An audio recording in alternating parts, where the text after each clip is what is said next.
Bueno, hoy tenemos aquí lo que es este dispositivo al cual vamos a poderlo desarmar. Este dispositivo para poderlo desarmar no es tan complicado, es muy fácil. Recomendación ver el video tutorial paso a paso, ya que muchos de estos dispositivos Xiaomi es el mismo proceso.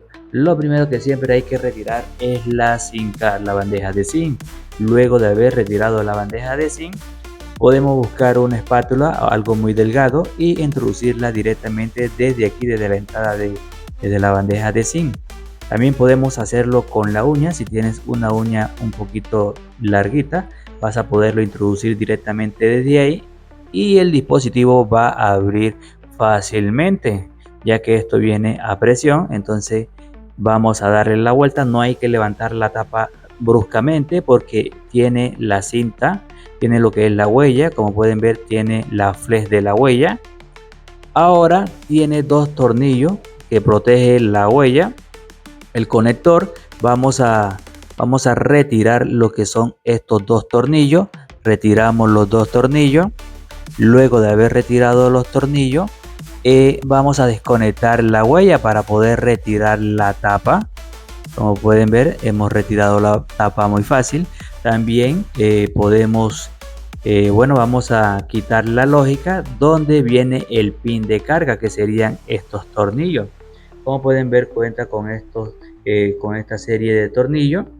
Retiramos todos estos tornillos. Luego de haberlo retirado, le vamos a explicar cómo vamos a poder quitar ese protector donde va la lógica y el pin de carga. También aquí hace la función del micrófono. Si a ustedes se le daña el micrófono o el pin de carga, pueden reemplazar esta lógica que es completa, que trae todo integrado. La lógica te trae el pin de carga, te trae el micrófono, te trae los auriculares, te trae esta función completa. Solamente lo que tenemos que hacer es desconectar esta cinta flex que viene con el display. Ahora vamos aquí en la máquina. Esta sería la máquina del dispositivo.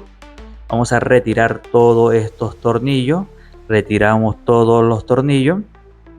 Luego de haber retirado todos esos tornillos, también te voy a explicar cómo levantar el back cover, el back cover de donde va la máquina. Esto protege nuestra máquina. La levantamos desde aquí hacia un lado. No introducir el destornillador bruscamente, suave, lo vamos a levantar. Luego le vamos a retirar la batería. Luego desconectamos lo que es desconectamos la flex. Ahora, para retirar el display, lo que vamos a hacer es lo siguiente: vamos a calentarlo. Puede ser con un secador de pelo, si no tienes un secador de pelo. Luego lo vas a hacer con una espátula. Vas a introducirla aquí brusca, aquí un poco de fuerza, hasta que se vaya por una ranura. Cuando se vaya por una ranura, vamos a levantar, ya que este display vamos a reemplazarlo. Este display está totalmente dañado, entonces no hay necesidad no hay problema si el display se termina dañando. Entonces introducimos la espátula, retiramos ese display, luego lo vamos a limpiar. Luego de haberlo limpiado, vamos a probar otro LCD. Como pueden ver, vamos a desconectar. Este es la antena de la señal. Quitamos la máquina. Luego de haber quitado la máquina, vamos a hacer la instalación del LCD.